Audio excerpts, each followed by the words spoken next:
So the topic of today's talk is an interesting property of money that I want to explore with you. And I'm calling this one Inside Out. So who here wants to tell me what the four properties of money are, what the four primary functions of a currency are? Anybody? Value exchange. Medium of exchange, yes, that's one. Fungibility? Store of value, that's two. Fungibility. No, that's a that's not a use case for money, but it's a property. There's two more. Unit of account, very good. What's the fourth one? System of control. What? I don't remember reading that. System of control. Turns out, we've had money for thousands of years. Potentially tens of thousands of years. It's really hard to tell how far back money goes. But the money we have today is very different from the money we have in the past, because something changed in the last 50 years that has fundamentally altered the course of money, of currency, of this system of communicating value to other people. We have the three components: medium of exchange, unit of account, and store of value. Those have been around for millennia. And then something happened. In 1970, Richard Nixon signed the Bank Secrecy Act and turned money into a system of control. A system of control that attempts to use money as a political tool in order to control who is able to send and receive it, who they are able to send money to, and aims ultimately to the complete surveillance of all financial transactions worldwide. Complete, total, totalitarian financial surveillance. This change 50 years ago has gradually percolated through every country in the world, every financial service in the world, every bank in the world. In 1970, Richard Nixon deputized the financial services field to turn them into a branch of law enforcement beyond borders, law enforcement beyond jurisdictions, and most importantly, law enforcement beyond due process, beyond political and democratic control, beyond recourse. A cop can confiscate your money. A judge can sign a warrant to freeze your accounts. And a bank can do both of those things without any authorization from anyone, and there's nothing you can do about it. And this applies worldwide. Money as a system of control supersedes all other functions of money.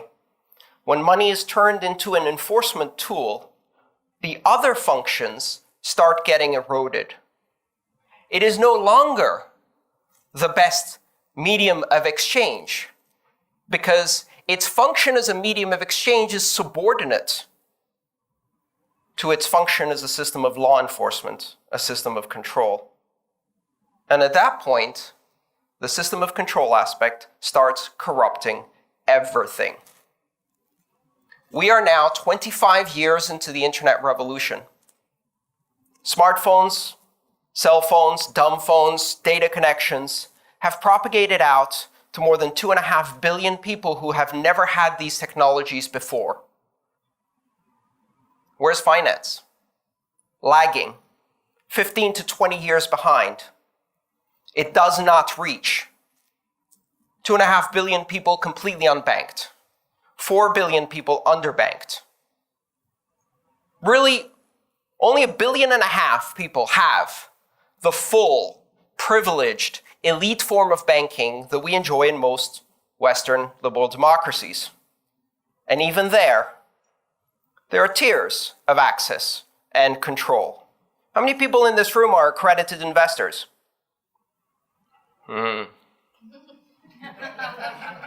What a lovely bunch. That puts you in the 1/10 of 1/10 of 1/10 percentile of the world.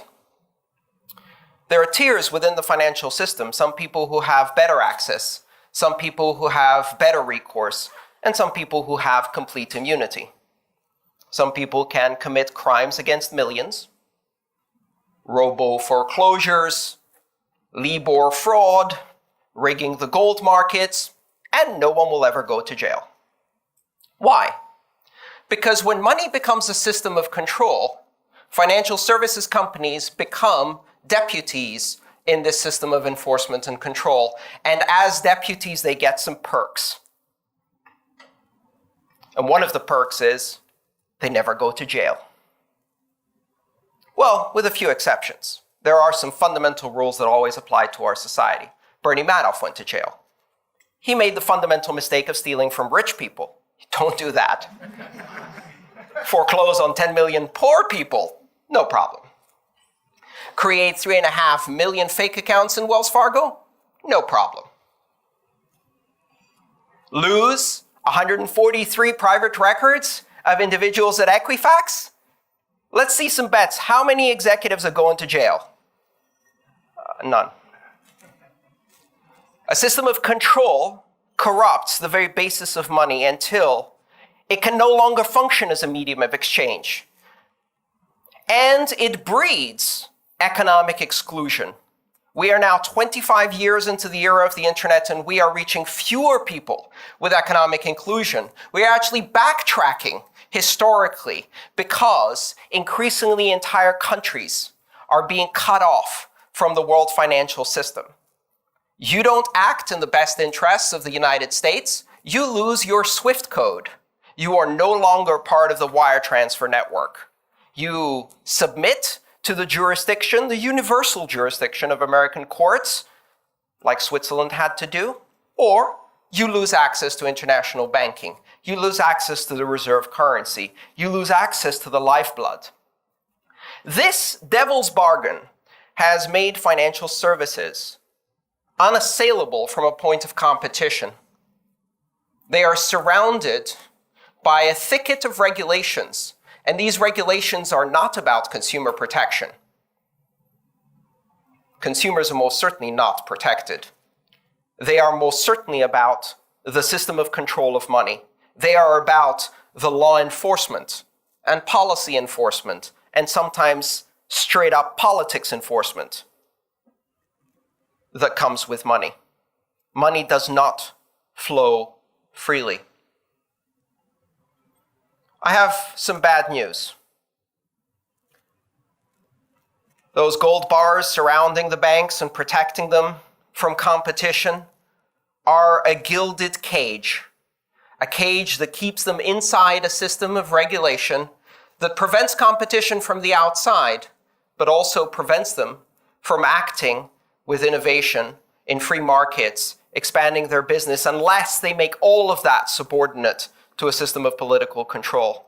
Store of value no longer works. You cannot store value in a currency that can be confiscated at whim, frozen by any banker at any point in time. That is not a stable store of value. You cannot use it as your currency reserve to buy oil with, as your foreign exchange reserve if you're a country, because if you cross the superpowers, they will cut off your access and you will not be able to use oil. You cannot use money as a medium of exchange if you cannot exchange it freely with whoever you want. And gradually, the corruption spreads and spreads and spreads. And now, something new arrives on the horizon. A system of money that works on a network that is, first and foremost, a medium of exchange, a store of value, and one day potentially a unit of account, but will never become a system of control. It refuses to become a system of control. In fact, its design principle is neutrality, openness, borderless access, censorship resistance. And now the banks can't play in that space. They're stuck inside their gilded cage, playing cop to the world's superpowers, offering economic services to a tiny fraction of the human population, sacrificing 4 billion people on the altar of poverty in order to create a nice, fake, bourgeois sense of security among the middle class by selling them lies. FDIC. Don't worry, your money's insured, right? How many people here have FDIC or equivalent insurance on their bank accounts? How many Greeks do you think had insurance on their bank accounts? All of them. What happened to that? Poof. In one afternoon, vanished. 20% haircut. Whose insurance? Does it insure you? Or does it insure banks? And what does it insure against? Small failure, not big failure. Big failure, uninsurable. How many of you have money in banks? None of you have money in banks. I mean, please, you're lawyers. You understand. Many of you are lawyers here, right? Bailment. It's not your money. You have an account, which is a legal construct that they give you in exchange for giving them an unsecured loan of your money so that they can finance credit to their customers. You don't own legally any of the money that's in your account. You have a legal construct that possibly, maybe, entitles you to withdraw at the pace that they want unless you cross the wrong person, go to the wrong protest, associate with the wrong organization, vote for the wrong party. Sure, maybe that's not happening in Canada, but out of 194 countries, this model of turning money into a system of control has taken off like wildfire because it's every dictator's wet dream, because it ensures that political dissent can be snuffed at the bank very effectively. It is one of the most effective systems of control that exists. And now it has to face competition from a system that will not do that, that cannot be made to do that, that will not yield, that will not be co-opted. And what's the response? Ha! Bitcoin's a joke. Cryptocurrencies, they're outside the system. Nobody wants to be outside the system. Guess what? There's 6 billion people out there. They don't want to be outside the system. They'd much rather be inside, but they haven't been invited, and they probably won't. And many of them can't do the things that are necessary to be invited into the system. And guess what? There's an entire generation that has now discovered the 2 forms of power that come to people. First form is voice, and the second form is exit. You either speak up with your voice, express your political will, and force change, and when that doesn't work, you get to the second most important power that all humans have, and that's exit. Now, borders have been erected for millennia to prevent exit, to slow down exit. You can't easily emigrate, opt out, colonize, depart, exit. But what happens when exit is not a physical act, but a virtual act? What happens when people decide to exit from the financial system in a virtual way? Vrexit. Bitexit. You can keep the inside of the gilded cage. It is demographically stagnated, it's over-leveraged, it's swimming in debt, it's out of control, and it serves a tiny sliver of the population.